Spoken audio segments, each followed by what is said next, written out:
Assalamualaikum class 7. I hope you all are fine and safe at your home.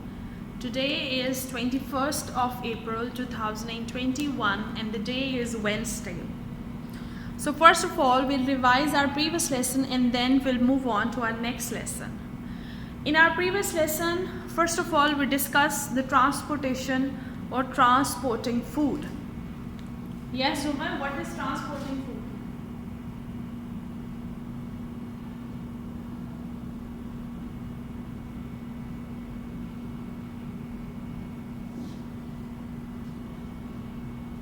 Transporting food is basically a method or a process that explains that how food is transported in all parts of the plants.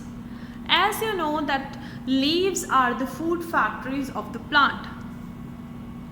They play their important role in the manufacturing of the food. Now what happens when food is prepared in the leaf and with the help of which tubes it is transported? Yes, with the help of flowing tubes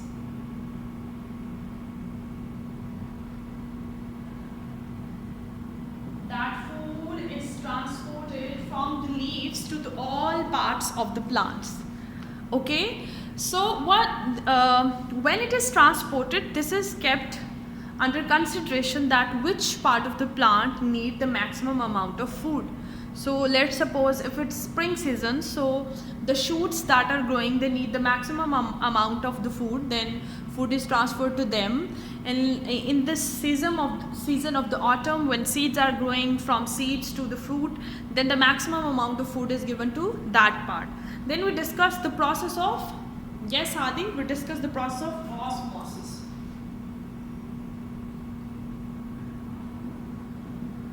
Osmosis is actually the movement of water, the movement from higher concentration towards lower concentration. Now if we see, the water is transported from the roots to the upper areas of the plant. That is also from the higher concentration. Now where it is in higher concentration? It is in higher concentration in the, yes, in the roots.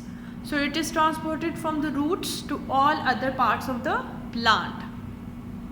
Whereas if we talk about the food is present in the maximum amount in the leaves. So that food is transported from the leaves to all other parts of the plant. That is called osmosis. Osmosis is movement of molecules from higher concentration towards lower concentration.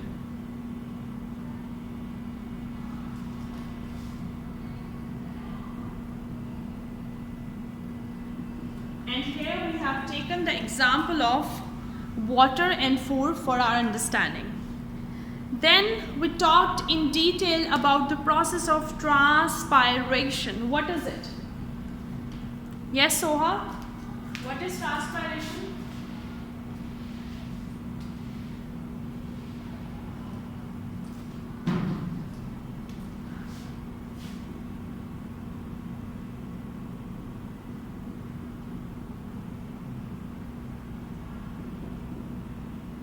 Transpiration is the process in which the water is evaporated or there is a loss of water from the upper areas of the plant. And also you can say there is loss of water from the exposed area of plant. Now if we see that mostly the leaves are the exposed area of plant. Now to study this, we have a chart that in transpiration which structures play the important role and what change will occur with their opening and closing. So as you see, there is a chart in front of you. Let me explain it to you. In the first diagram, we have the two kidney-shaped structures. These two are called as guard cells. And same guard cell we have in the second diagram. But in the left side of the diagram, the guard cells are closed. when these guard cells are closed, the process of transpiration is, you can say it's very low or it's stopped. And when they open themselves up, when they move apart, the process of transpiration starts. And that opening, when the guard cells move apart, is called as stomata. That opening is called as stomata. So when guard cells move apart, there is stomata, and that ultimately increases the process of transpiration. These are the structures that are vital and they play an important role in the process of transpiration. Now let's see the factors that affect the speed of transpiration. Speed of transpiration.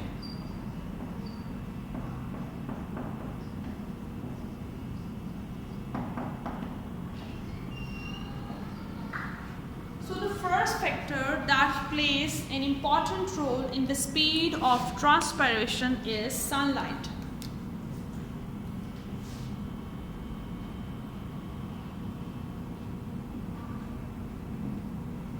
When there is maximum sunlight, the rate of transpiration is maximum. You can relate it with the temperature as well. That means when there is sunlight and the temperature is high, the process of transpiration is maximum. As compared to this, if there is no sunlight, you can relate this with the summers and winters. In summers there is maximum sunlight, where in winters we rarely have a maximum amount of sunlight. So in summers the temperature is high. When temperature is high, the speed of transpiration is high. When the temperature is low, the speed of transpiration is very low. So sunlight is relatable with the temperature.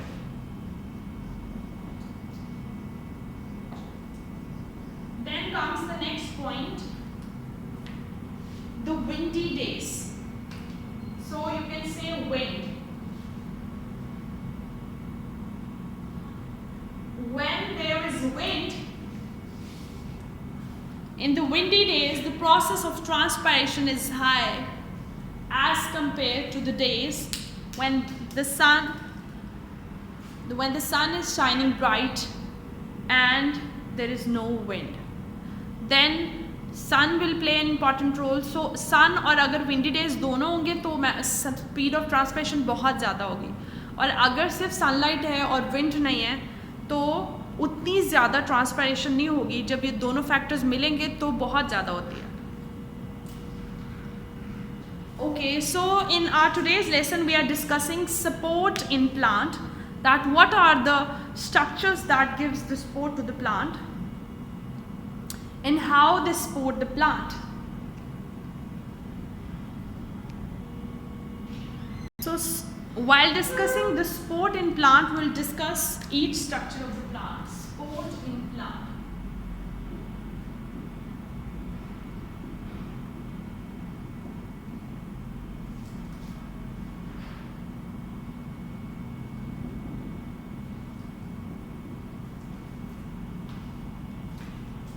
While discussing the support in plant, there comes the first structure, that is leaves.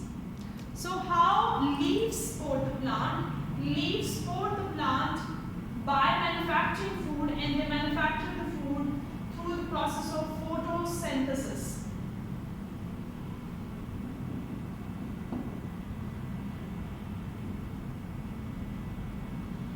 How leaves supports the plant? Leaves supports the plant through the process of photosynthesis. As they manufacture, they prepare the food through the process of photosynthesis. There comes the next structure, flower. You see that flower is held up in the air. Why it is held up in the air?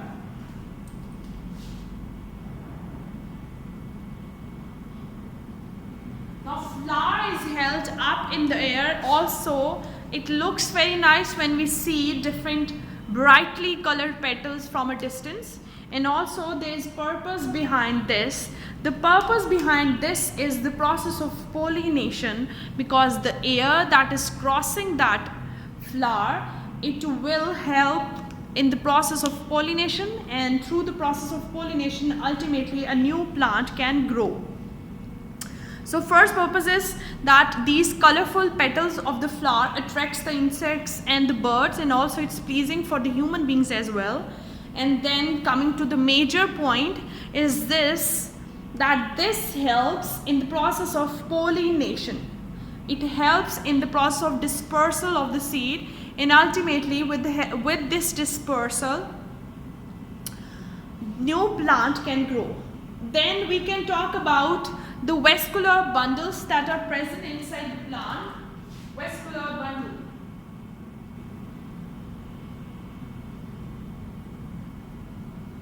Now vascular bundles are made up of xylem and phloem.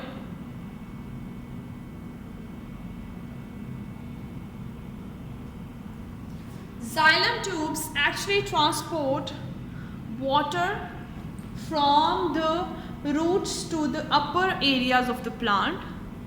It transports water from the roots where it is present in a maximum amount to those areas where it is present in the minimum amount. So xylem helps in the transportation of the water from the roots to the upper areas of the plants, whereas the tubes of phloem, they helps in the transportation of food from the leaves to the all other parts of the plants. Now we discussed the structure of xylem and phloem, and we discussed that xylem are very thick and they made a ring of the wood each year. So xylem is very thick, the walls of the xylem is very thick, that ultimately gives the support to the plant. It works like the skeleton system of the plant. It supports the plant to keep the plant upright. Now we are going to discuss about turgid cells and flaccid cell. What are they?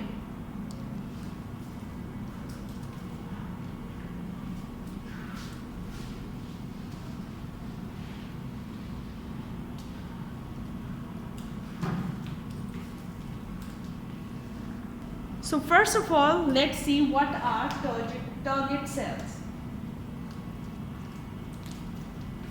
Turgid cells.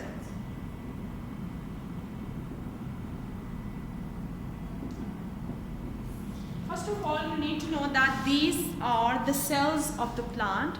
Now what happens when a plant has a lot of water supply and that water keep entering in the cells of the plant? What happens? The plant has the maximum supply of the water, and that maximum water keeps entering into the cells of the plant. When it keeps entering into the cells of the plants, ultimately, and that entering of the water is through the process of osmosis.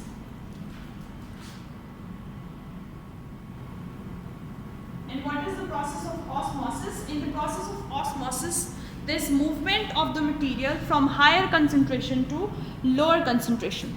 So we're discussing the turgid cell. So what happens in the turgid cell?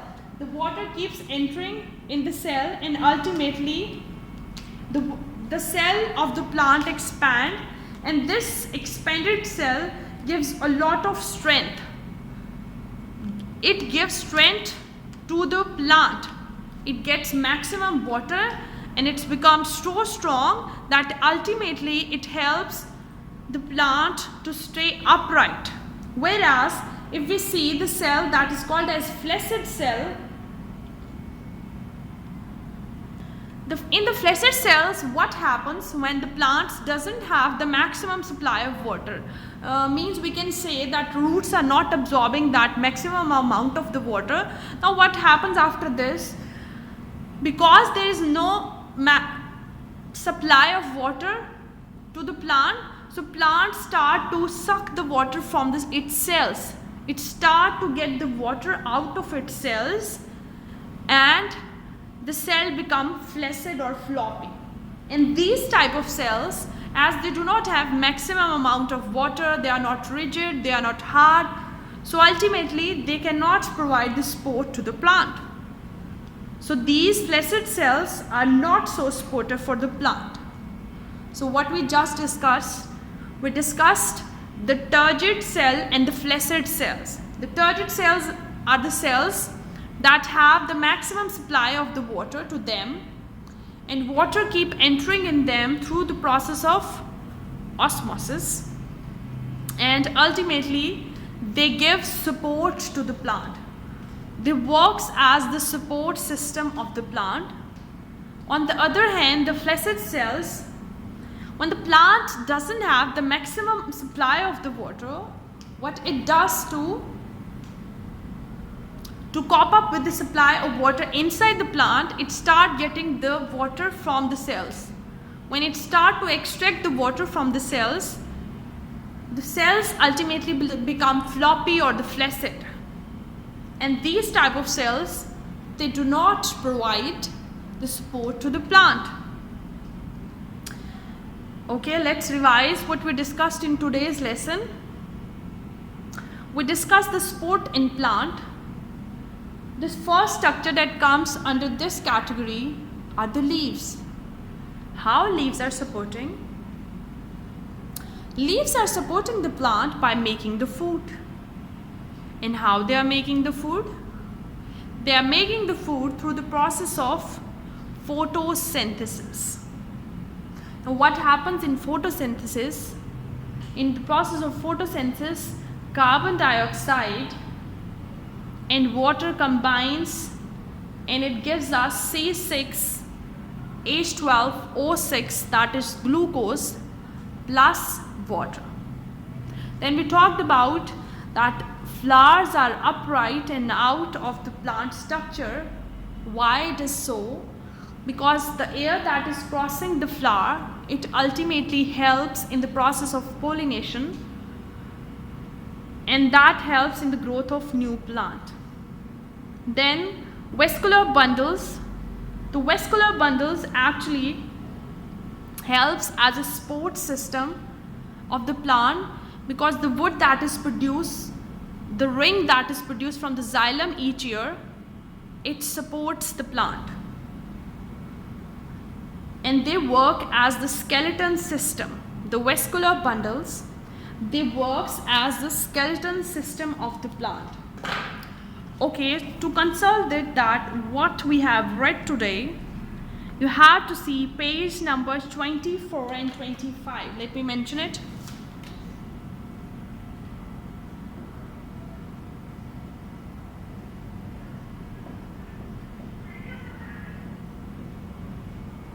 Page 24 and 25 of the book, and you have to do the questions that are present on page number 25. Let's read it, and this time you are going to answer them by yourself. Why do leaves and flowers need support? Why they need support? They need support because they are sensitive and important organ of the plant. Leaves prepare the food, and flower is the main reproductive organ of the plant. Explain how vascular bundles support a plant. You know it. Give one place where vascular bundles are close together or spread out. What is that place? We don't know. We know it. They are actually very close in the stem. While they move towards the upper part of the plant, then they are spreading out. Explain how a plant cell becomes turgid. I've explained it to you. Now you have to write these questions. You have to complete this assignment. I am going to upload this video along with an assignment. Well, for questions you have to watch the video. Complete your assignments. I will upload this on Google Classroom. Complete your assignments on time and submit it on Google Classroom. And if there is any difficulty, you didn't find the answer of any question, or there is some concept that is not understandable to you, you are free to ask. I am always here to help you out. Okay students, and do read the pages. The page for today that we have read from your book It's page 24 and 25 and it's chapter number 2. The name of the chapter is Plant and Their System. Allah Hafiz, happy learning.